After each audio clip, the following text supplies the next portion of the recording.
Good morning student, welcome to Rankers IT PMT Academy YouTube channel. Student, my name is Rohit. Today's my topic is Arithmetic Progression 9.2 exercise of class 11th Mathematics. Student, मैंने last video lectures में आपको nth term और सम of nth term का formula बताया था of an AP पे। आज हम लोग अर्थमेटिक मीन पढ़ने जा रहे हैं इस टॉपिक पे। तो देखिए, find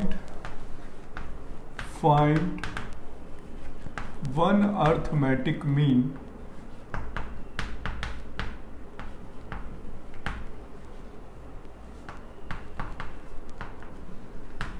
between two numbers a and b।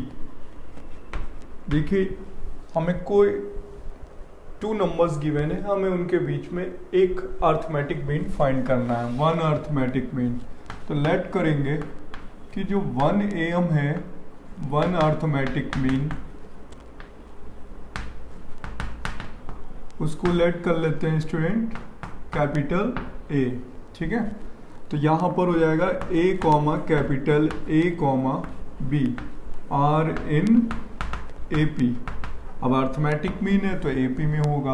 अब देखिए, ये टोटल 3 टर्म्स हैं और इसमें AP की कंडीशन होती है कि D equal to common difference equal to common difference, यानी फर्स्ट 2 पे लगा देते हैं T2 माइनस T1 और लास्ट 2 पे अप्लाई कर देते हैं तो T3 माइनस T2।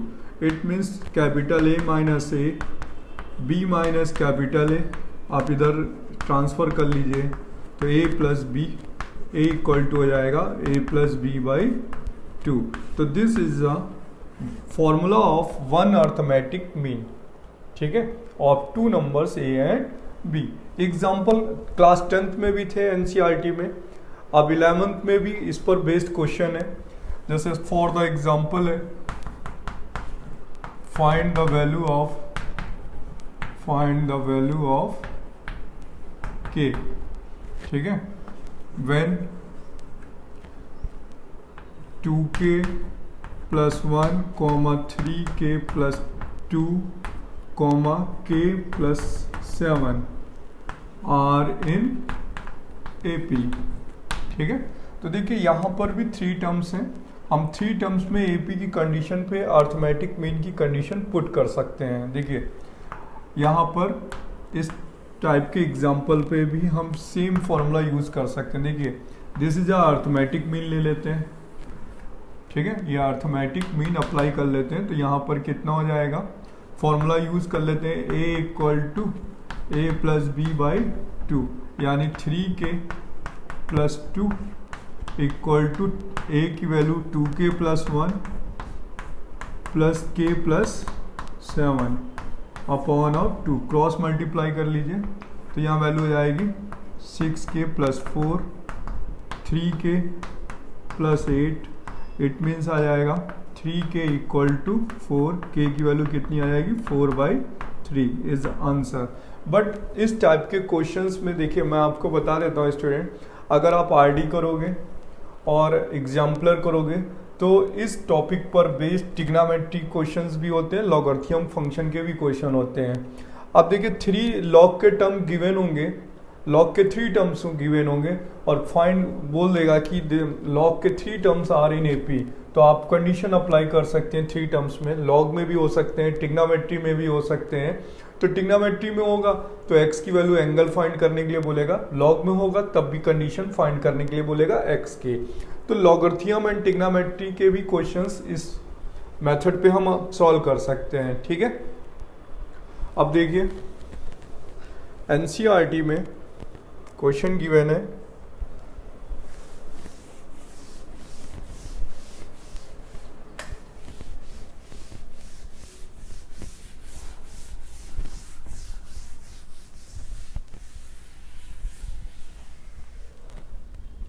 देखिए NCERT में क्वेश्चन नंबर 15 है स्टूडेंट। इफ A की power n, question number 15 NCERT का 9.2 एक्सरसाइज का है। इफ A की पावर n प्लस B की पावर n अपॉन A की पावर n माइनस 1 B की power n minus 1 is the arithmetic mean, arithmetic mean between A and B, A and B, then find n, then find value of n। ठीक है, देखिए यानी this is अब arithmetic mean. Capital A का value है, ए और B है, तो अर्थमेटिक गिवन है। यहाँ पर ए का वैल्यू गिवन है ए की पावर एन प्लस बी की पावर एन अपॉन ए की power n minus one plus b की power n minus one of या बिटवीन ए एंड बी। तो अभी हमने फॉर्मूला बताया था कि ए इक्वल टू होता है, ए इक्वल टू होता है ए प्लस बी बाई टू। तो यहाँ ए की वैल्यू पुट कर दीजिए, ठीक है, एंड क्रॉस मल्टीप्लाई कर दीजिए। देखिए 2 की power a n, 2a power n, 2b power n equal to multiply करेंगे तो a की power n minus one into a B की power n minus one plus b ए की power n minus one plus b into b की power n minus one. देखिए यहाँ पर multiply करेंगे तो ये बचेगा a की पावर n, ए बी की power n minus one, b ए की पावर n माइनस वन, और यहाँ मल्टीप्लाई में डिग्री ऐड हो जाएगी b की पावर n। a की पावर n यहाँ पर लाएंगे तो लेस हो जाएगा, b की पावर n भी लेस हो जाएगा, तो इधर बचेगा a की पावर n प्लस b की power n equal to a B की power n minus one plus b ए की पावर n माइनस वन। ठीक है, 2 में से 1 1 लेस हो गया। अब यहाँ पर देखिए a की पावर n माइनस बी ए की power n minus one, pair बना देते हैं, ए बी की power n minus one minus B की पावर n। a की पावर n कॉमन ले लेते हैं तो यहाँ आ जाएगा 1 minus B upon A. Clear बच्चों? देखिए यहाँ पर a की पावर n कॉमन लेंगे तो 1, a की पावर n कॉमन b, और ये डिवाइड में हो जाएगा माइनस वन।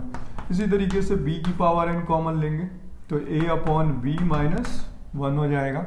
एलसीएम ले लेते हैं तो टोटल वैल्यू क्या आएगी, a की power n a minus B upon A, b की power n a minus B upon B. a minus B cancel हो जाएगा, a अपॉन बी की पावर n इक्वल टू हो जाएगा a अपॉन बी की पावर वन। यानी यहाँ पर वैल्यू हो जाएगी ए बी की power n equal to a upon B की पावर वन। n की वैल्यू क्या आ जाएगी, 1। अगर हम शॉर्ट ट्रिक की बात करते तो n का वैल्यू यहाँ पुट कर लेते तो हो जाता a plus B, a power 0 1, b power 0 1, यानी a प्लस बी बाई 2। तो अगर हम शॉर्ट ट्रिक में इस क्वेश्चन को करते, इस क्वेश्चन को स्टूडेंट शॉर्ट ट्रिक में करेंगे तो डायरेक्टली आप ऑप्शनल चेक कर सकते हैं। देखिए जैसे ही आप इस पे n का वैल्यू 1 पुट करेंगे, a की पावर 1, b की power 1, a plus B, a not b not, यानी a plus B by 2, hence proof. Short trick में ये जल्दी किया जा सकता है, आप वैल्यू को सेटिस्फाई करा सकते हैं। ठीक है, अब देखिए रूल नंबर 2 है,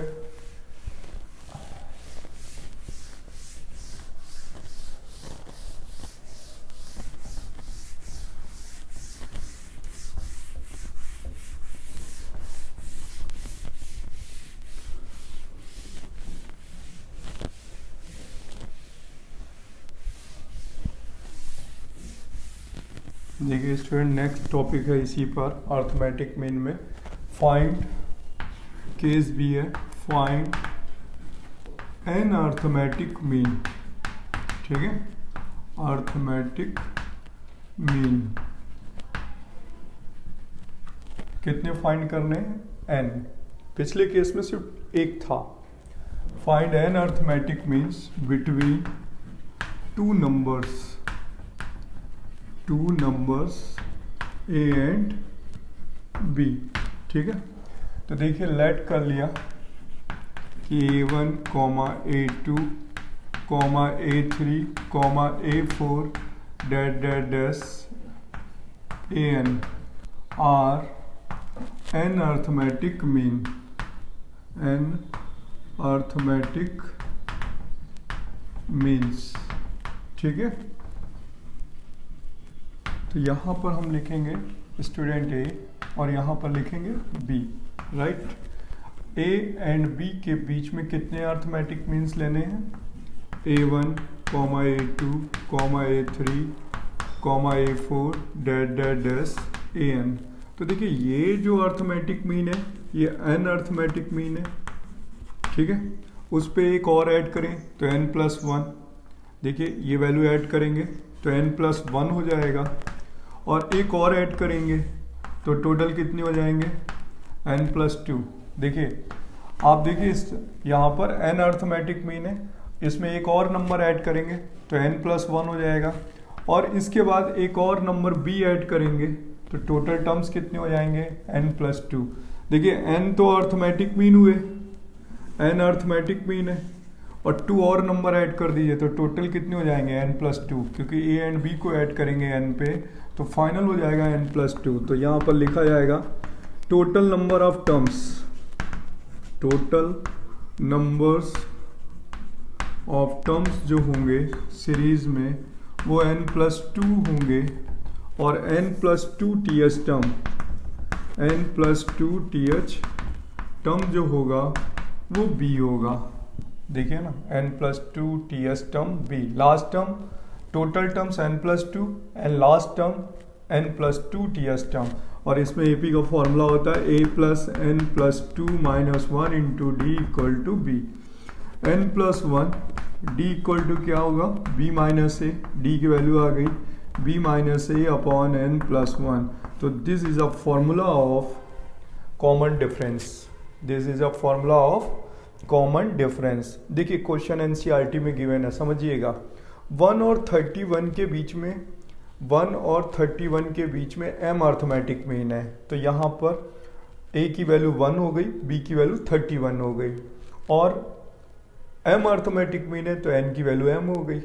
अगर क्वेश्चन गिवन है कि 2 और 81 के बीच में 8 अर्थमेटिक मीन है, तो यहाँ 81 हो गया, यहाँ 2 हो गया, और यहाँ 8 हो गया। तो ये is a short trick formula, d common difference find करने का शॉर्ट फॉर्म फॉर्मूला है d equal to b minus A upon n+1 is a short trick formula. अब देखिए यहाँ पर ध्यान से देखिए, अगर ये फर्स्ट टर्म a है, फर्स्ट टर्म a है तो a के बाद a+d होता है, फिर a+2d होता है, फिर a+3d होता है, a+4d होता है। तो अगर यहाँ पर a है तो नेक्स्ट टर्म क्या होगा? a+d, ठीक है। तो a1 का वैल्यू होगा a+d, ध्यान से देखिए, this of a, next term क्या होगा AP में? a+d, ये वाला टर्म क्या होगा? a+2d। बहुत से बच्चे इसे समझते हैं this is a terms, not student, ये जो है टर्म्स नहीं है, ये मीन है, क्योंकि a1 को बच्चे कहते हैं a, तो ये मीन है, इसलिए यहाँ पर a का वैल्यू, अगर ये a है तो ये वैल्यू होगा a+d, d का वैल्यू पुट कर देते हैं तो हो जाएगा a+b minus A upon n+1। a2 का वैल्यू होगा a+2d, यानी a+2d का value b minus A upon n+1। a3 का वैल्यू a+3d, a+3d का वैल्यू हो गया b minus A upon n+1 dash dash dash, right.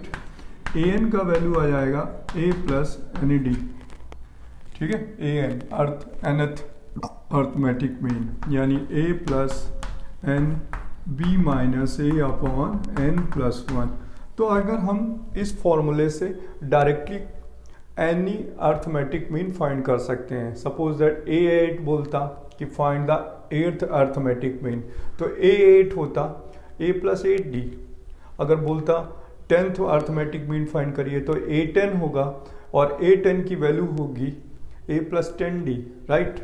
अब अकॉर्डिंग टू R.D. शर्मा या अकॉर्डिंग टू एग्जाम्पलर हमसे पूछा जाता है क्वेश्चंस में कि find the sum of an arithmetic mean. क्या क्वेश्चन पूछा जाता है? Find the sum of an arithmetic mean, ठीक है, अर्थमेटिक मीन का सम फाइंड करना है, ठीक है। अब देखिए student, I find the sum of an arithmetic mean, यानी हमें फाइंड करना है a1 + a2 + A3 plus dash dash dash AN। आप इसे ऐड कर दीजिए, टोटल ऐड करिए तो A plus A plus A plus A n times होगा। तो देखिए A plus A plus A plus कितने टाइम्स, n टाइम्स। ठीक है, फिर देखिए ये टर्म्स कॉमन हो जाएगा तो यहाँ पर b minus A upon n plus 1 common हो जाएगा तो यहाँ पर आएगा 1 2 3 4 डैश डैश डैश n, यानी 1 plus 2 plus 3 plus dash dash dash n। ठीक है, एक मिनट, यहाँ पर दिख नहीं रहा है तो मैं आपको ये वाला टर्म नीचे लिख देता हूँ। देखिए यहाँ आ जाएगा 1 plus 2 plus 3 plus dash dash dash n। ठीक है, क्लियर, अब दिख रहा है। अब देखिए यहाँ मल्टीप्लाई में है ये टर्म, तो a और a को ऐड करेंगे तो क्या आ जाएगा, na plus b minus a upon n plus 1, और यहाँ पर नेचुरल नंबर का सम लगा दीजिए। n टर्म का सम क्या पढ़ाया जाता है, वैसे आपको बता देता हूँ, n टर्म्स हैं तो आप AP से लगा सकते हैं। यहाँ पर n/2 a प्लस l, सम क्या होता है नेचुरल नंबर के लिए, नंबर ऑफ टर्म्स n है, n/2 a plus l, a is a 1 और l इज n, तो 1 plus n। Clear, n plus 1 से n प्लस 1 कड़े आएगा। ठीक है, n कॉमन ले लीजिए तो a plus b minus a upon 2, LCM ले लेते हैं तो 2a में से a गया, a प्लस b बाई 2, यानी sum of n arithmetic mean prove हो गया कि मीन ऑफ टू नंबर्स का n टाइम्स। क्या प्रूव हुआ, मीन ऑफ टू नंबर्स का कितने times, n times, n times of mean of, n times of mean of a and b। तो कितने टाइम्स होता है, अगर आपसे पूछा जाए कि prove that sum of n arithmetic mean is equal to n times of a plus b by 2, तो आप ये टोटल कैलकुलेशन कर देंगे, आपका मार्क्स मिल जाएंगे। ठीक है भाई स्टूडेंट, अब आगे बढ़ते हैं, इसके ऊपर एग्जाम्पल देते हैं, तब तक आप इसे नोट कर लीजिए। और इम्पॉर्टेंट मेथड है और क्वेश्चन इसमें पर ईयर आते ही स्कूल के एग्जाम पे। ठीक है, आप इसको नोट करिए, फिर मैं एग्जाम्पल देता हूँ।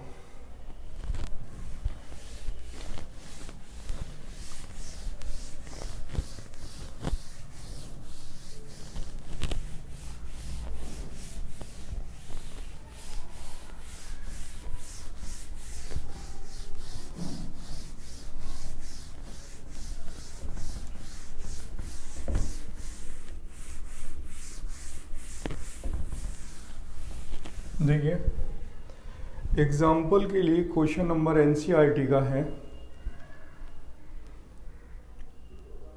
इम्पोर्टेंट क्वेश्चन में से एक क्वेश्चन है बच्चों, एग्जाम्पल नंबर है 16। ठीक है, example number 16 is most important question है। लिखा between 1 and 31 m numbers have been inserted. ठीक है, in a such way that resulting sequence in AP are in the ratio of 7th and m minus 1th term is 5:n। ठीक है, कितना है, 5:1 और 31 के बीच में। क्वेश्चन नंबर 16 इंपॉर्टेंट क्वेश्चन है। ठीक है, कि 1 and m अर्थमेटिक मीन, इस टाइप से गिवन है question, m arithmetic means between 1 and 31। ठीक है, m arithmetic means between 1 and 31। फिर गिवन है कि ratio of 7th and m minus 1th arithmetic mean is 5:9। ठीक है, 7th and m minus 1th is 5:9. Then find the value of m. 5:9. Then find the value of m. देखिए question NCERT में कुछ दूसरे type से लिखा हुआ है, मैं आपको क्लियर कर देता हूँ। क्वेश्चंस में बोला गया है 1 और 31 के बीच में m नंबर्स इंसर्ट करते हैं जिससे कि उसका रिजल्टेंट एपी में हो। तो मीनिंग तो यही होगा ना। देखिए क्वेश्चन पे गिवन है कि 1 और 31 टू नंबर्स के बीच में m अर्थमेटिक मीन को m नंबर्स को इंसर्ट करना है और उनका रिजल्टेंट क्या है, एपी में है। तो शॉर्ट फॉर्म में क्वेश्चन क्या लिखा जाएगा, m arithmetic means between 1 and 31। ठीक है, given the ratio of 7th and m-1th arithmetic mean is 5:9, then find the value of m। This is a important question.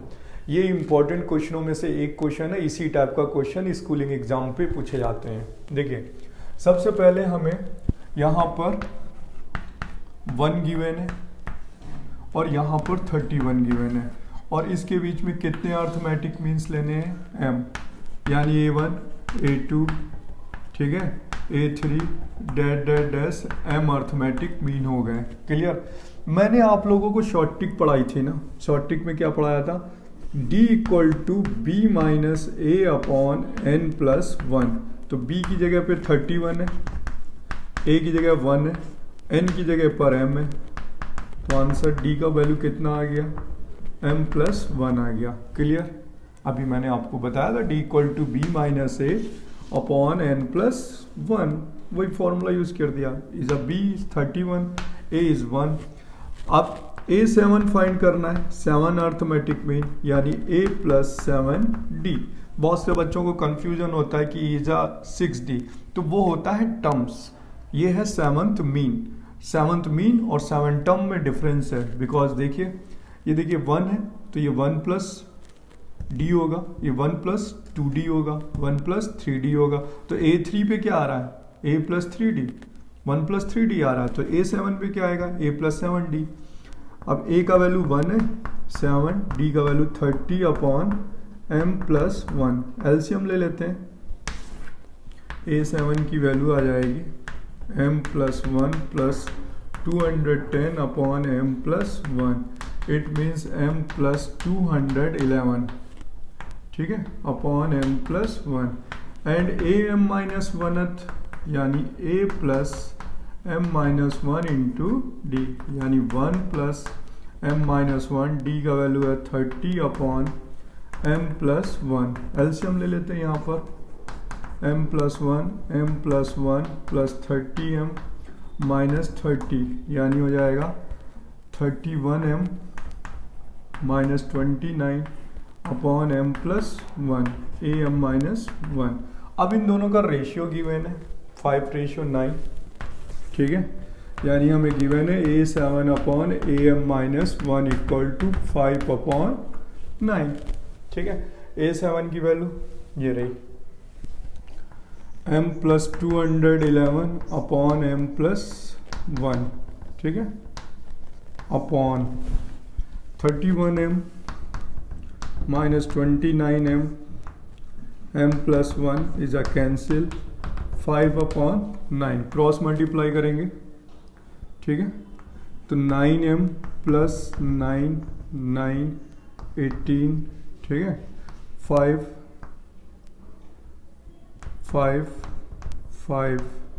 m minus, ठीक है,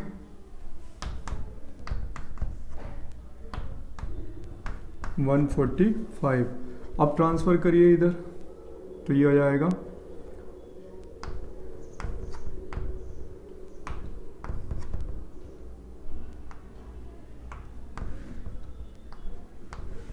ठीक है, और इक्वल टू इधर लाइए इसे तो ये माइनस हो जाएगा और यहाँ बचेगा 46m। तो m का वैल्यू हो जाएगा 2044/146। अब कैंसिल कर देते हैं तो 2 से कैंसिल करते हैं तो 73, 2 से कैंसिल करते हैं तो 10 2 2, ठीक है।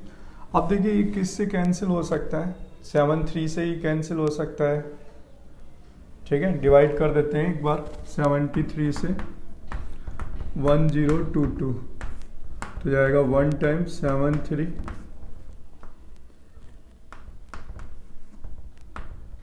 ठीक है, और यहाँ पे 2 और ये 4, देखिए 14 आ गया। कितना आ गया? 14। तो आंसर क्या आ गया इसका? 14।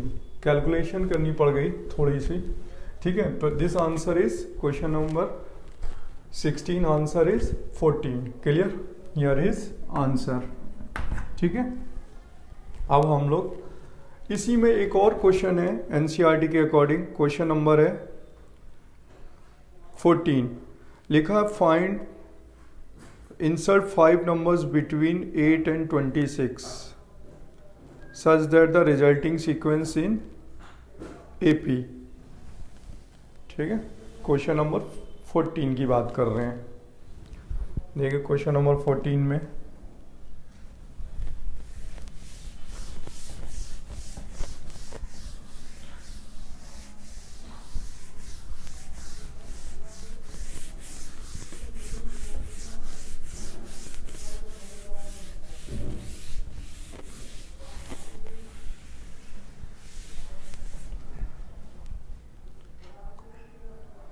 स्टूडेंट क्वेश्चन नंबर 14 पर गिवन है कि इंसर्ट करना है 5 numbers between 8 and 26 such that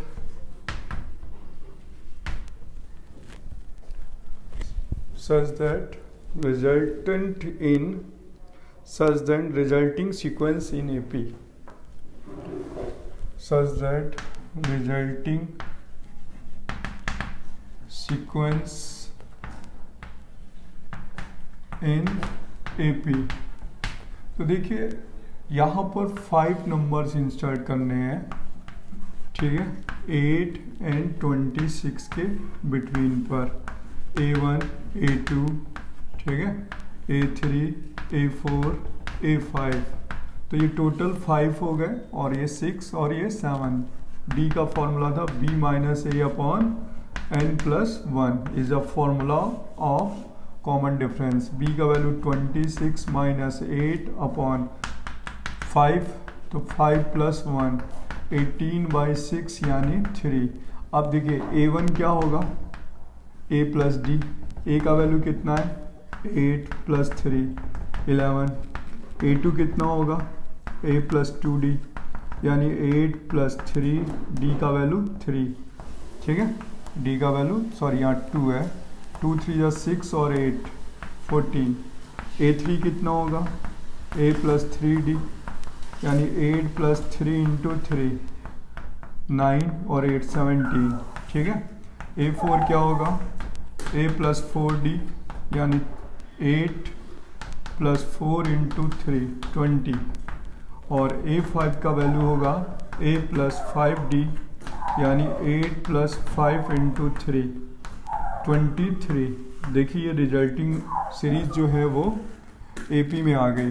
देखिए सीरीज क्या आ गई? 11 14 17 20 23, ठीक है। ये हो गया 5 नंबर्स, ठीक है। अब नेक्स्ट क्वेश्चन है, उसको भी करते हैं।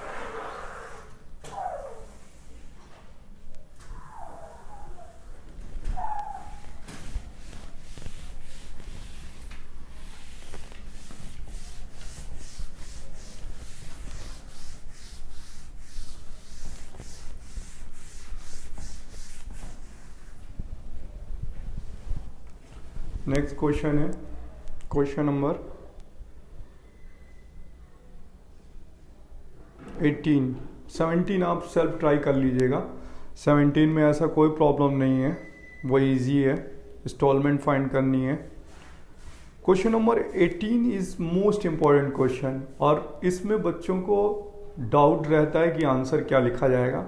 मैं आज आपको बताऊंगा कि उसका एग्जैक्ट आंसर क्या होता है। ठीक है, question number 18 is a most important question.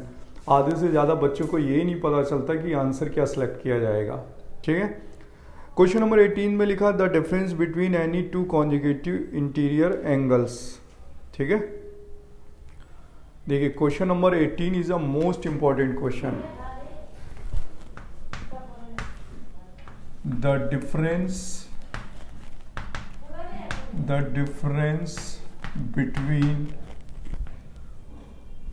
any two conjugative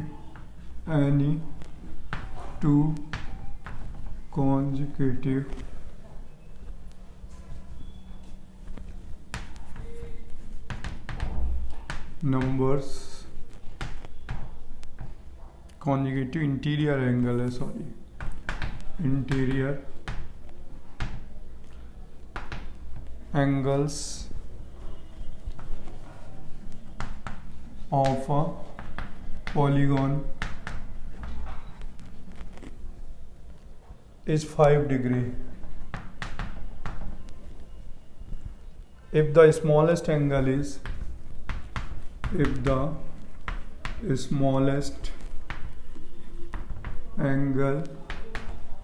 5 degree, 120 degree. Find the number of sides. Find the number of sides of the polygon.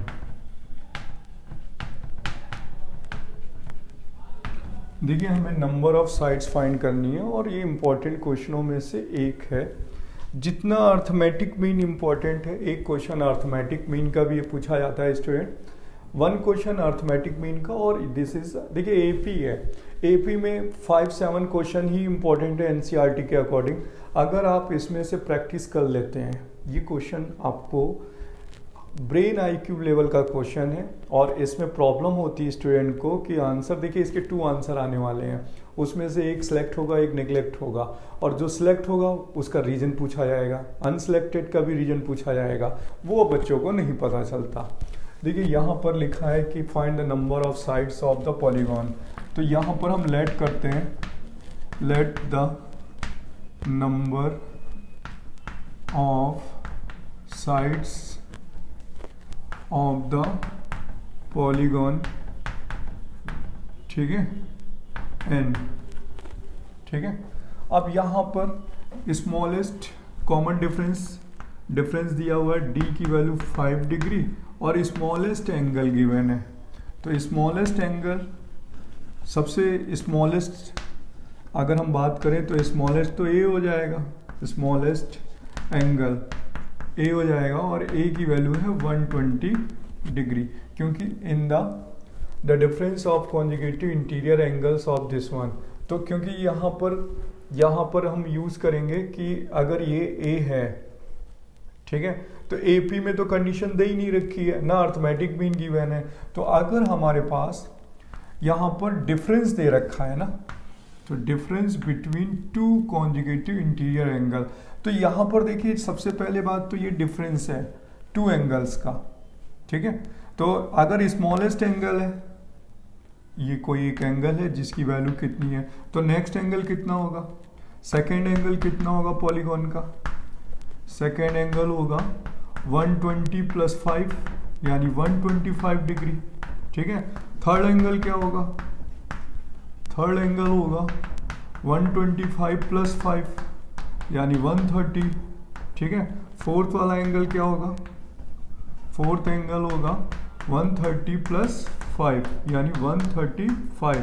अब सीक्वेंस देखिए क्या आ जाएगा, देखिए एंगल्स किस में आ रहे हैं, एंगल्स आ रहे हैं यहाँ पर 120 degree, 125 degree, 130 degree, 135 degree and dash. तो देखिए यहाँ पर डिफरेंस 5 का है, फर्स्ट टर्म है, तो दिस इज अब AP में है ना, किस में आ जाएगी ये कंडीशन, किस में आ गई, AP में। क्लियर। अब देखिए फॉर्मूला क्या होता है, सम ऑफ इंटीरियर एंगल आपने पढ़ा होगा कि यहाँ पर लिखा है angles of polygon if the smallest angle this is इतना, तो यहाँ पर लिखा हुआ है interior, this is a interior. ठीक है, आपने कभी पढ़ा है पॉलीगॉन के ऑल इंटीरियर एंगल का सम कितना होता है? 180 डिग्री नहीं होता। तो नंबर ऑफ साइड्स कितनी है? n। अब 180 एंगल किसके लिए पढ़ा है? ट्रायंगल के लिए।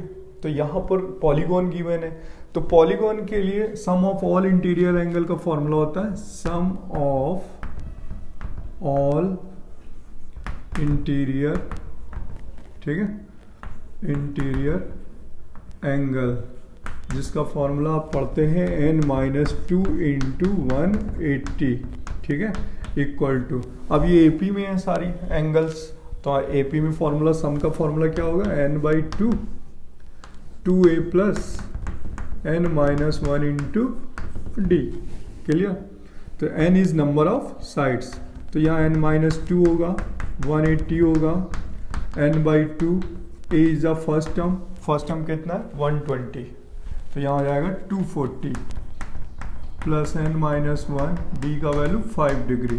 अब 5 कॉमन लेके कैंसिल कर दीजिए, 5 से डिवाइड कर दीजिए, तो यहाँ 36 आ जाएगा, n/2 हो जाएगा, 5 से डिवाइड करिए इसे, 548 आ जाएगा, प्लस n-1, तो यहाँ पर 2 का मल्टीप्लाई करिए तो 72 हो जाएगा। देखिए यहाँ पर लिखते हैं इसको, इस जगह पर 2n-4 into 36 degree equal to, और उधर हो जाएगा 47, ठीक है, n into n plus 47 degree, तो यहाँ आ जाएगा 72n, ठीक है, minus 144 equal to n square plus 47n। अब इस पे आप कैलकुलेट कर लीजिए, n स्क्वायर जैसे पॉजिटिव इधर भेज दिए तो कितना आ जाएगा?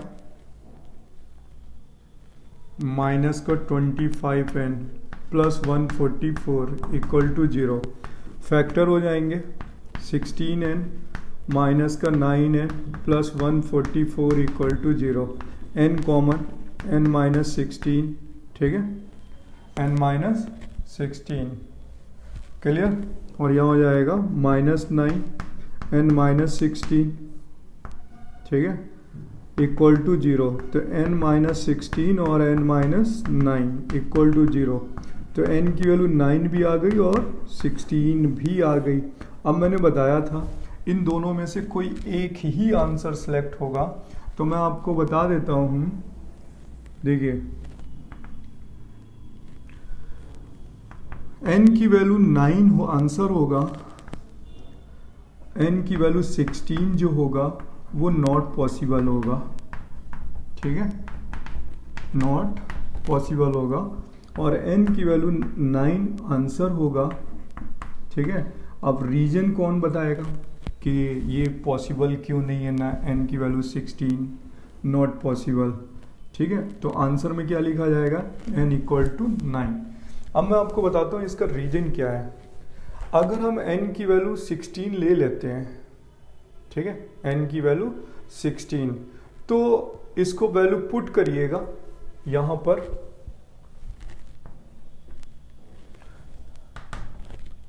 n-2 इंटू 180, ठीक है।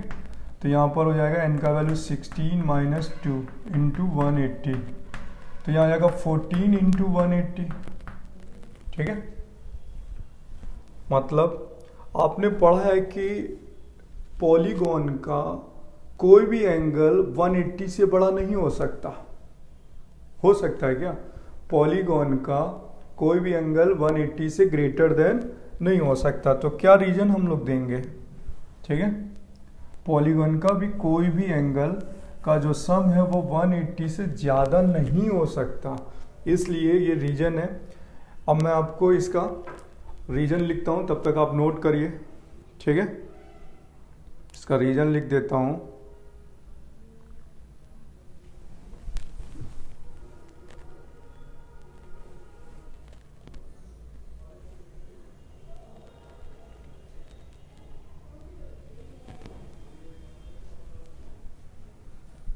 देखिए इसका रीजन लिखता हूँ आपको, n की वैल्यू 16 और n की वैल्यू 9 लेकर के, ठीक है, आप नोट कर लीजिए।